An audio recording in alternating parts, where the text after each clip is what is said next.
When you're campaigning, you're constantly on the move. First stop today was the newly opened Carter Mondale headquarters on East Avenue. She explained why she was making this trip alone. There is also dealing with the Soviet Union and the Afghanistan situation.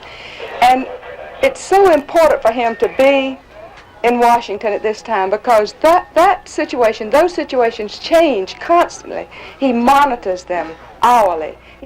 After her speech, she shook hands and waited long enough for the news media to get set up at her second stop, Rochester City Hall. It was there that she answered questions, including one about the draft. I'm not drafting anyone. I think we need registration because we need our country to be ready in case of an emergency, but I think the draft is a long way off. And I think also that if we register men, we must register women.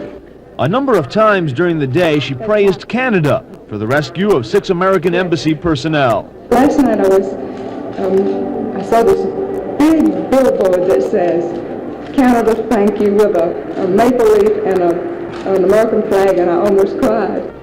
A crowd had packed the atrium of City Hall waiting for the First Lady. She didn't disappoint them. After a short speech, she received a bouquet from a group of Ukrainian-American children and then spent some time shaking hands. On the move once again, this time out of City Hall, back into the car, a drive around the block to the Americana, and a short break for a private lunch. Then, an hour later, she was back at the airport, shaking hands with all those who helped with her trip. By the time she was back in the air, the clock had only moved ahead about 3 hours, and she would have the same type of whirlwind tour waiting for her when she lands 20 minutes later in Buffalo. Ellen Harris, Eyewitness News.